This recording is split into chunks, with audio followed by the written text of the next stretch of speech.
तो वही किसी दोस्त ने पूछा है कि ये जो त्रिभुज के क्षेत्रफल का सूत्र है base into height divided by 2 कि ये कहाँ से आया। तो इसके लिए एक बहुत बढ़िया तरीका है कि आप आयत से शुरू करो कि इसी में अगर डायगोनल खींचते हैं और लंबाई को मैंने रेड कर दिया और इसकी चौड़ाई को ये हरा कर दिया और डायगोनल से इसको अब काट देते हैं तो इसकी शक्ल अब ऐसी हो जाएगी।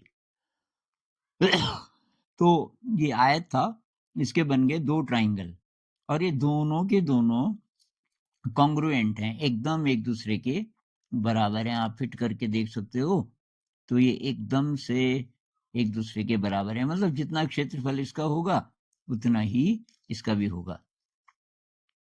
अब ये त्रिभुज है, आधा ही ले लो आप उसमें से, तो इसका क्षेत्रफल आयत का आधा होगा। आयत था लाल गुणा हरा, लंबाई गुणा चौड़ाई, तो ये उसका आधा होगा।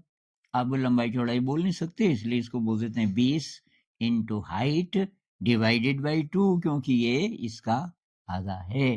तो एक तरीका तो ये है।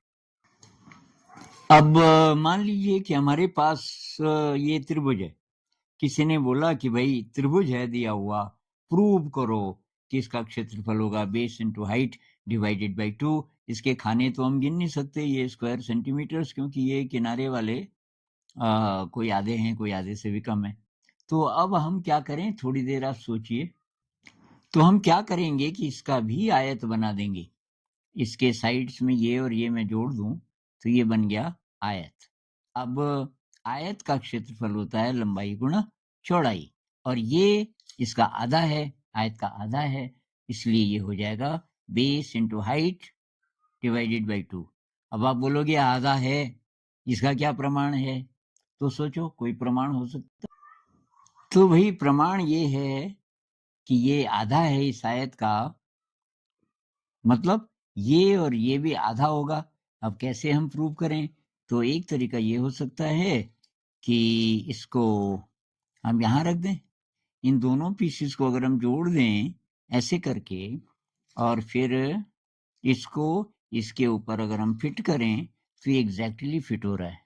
वो जो बचे हुए दो पीसेस थे वो एग्जैक्टली क्षेत्रफल में तो है ही बराबर, लेकिन वो शक्ल में भी इसी के बराबर है।